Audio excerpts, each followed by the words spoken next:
अस्सलाम वालेकुम दोस्तों, आज हम बात करेंगे हज़रत अय्यूब अलैहिस्सलाम के बारे में। आप अल्लाह रब्बुल इज़्ज़त के ऐसे नबी हैं कि जिन पर इस कदर आजमाइशें आईं कि शायद ही ऐसी आजमाइशें किसी और पर मुसल्लत की गई हों।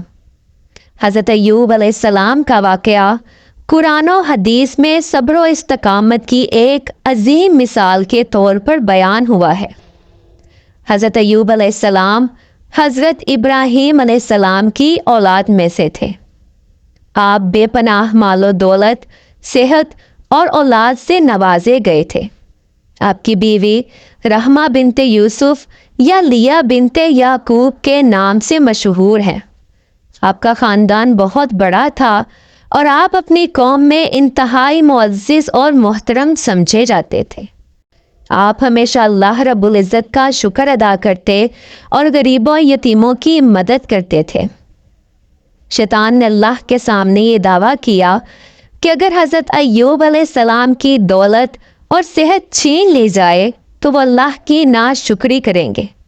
अल्लाह ने हज़रत अय्यूब अलैहिस्सलाम को आजमाइश में डालना मंजूर फरमाया ताकि शैतान को उनके सब्र का सबूत मिल सके। पहले आपकी तमाम दौलत, मवेशी और खेतियां तबाह हो गई। फिर आपके तमाम औलाद एक हादसे में फौत हो गई। आखिर में आप शदीद बीमारी में मुब्तला हो गए, जिससे आपके जिस्म के तमाम अज़ा मुतासिर हुए सिवाय ज़ुबान और दिल के, जिनसे आप अल्लाह रब्बुल इज़्ज़त की याद करते रहे। हज़रत अय्यूब अलैहिस्सलाम ने कभी भी अल्लाह से शिकायत नहीं की, बल्कि हर हाल में उसका शुक्र अदा किया।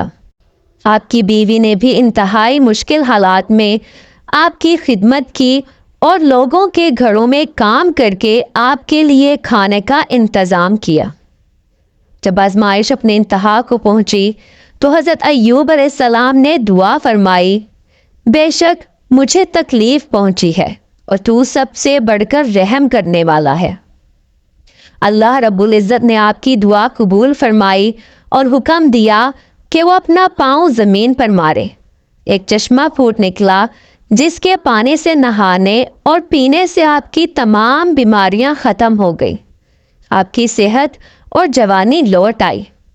अल्लाह रब्बुल इज़्ज़त ने ना सिर्फ आपको सेहत दी, बल्कि आपको पहले से दुगनी दौलत और औलाद अता फरमाई। आपकी बीवी की जवानी भी लौटा दी गई। दोस्तों, हज़रत अय्यूब अलैहिस्सलाम का वाक़या हमें शुक्रगुजारी की तालीम देता है। आपकी मिसाल बताती है कि मुसीबतों में सब्र करने के बाद अल्लाह रब्बुल इज़्ज़त की रहमत ज़रूर आती है। अल्लाह हमें हर हाल में अपना शुक्र बजा लाने की तौफीक अता फरमाए। आमीन।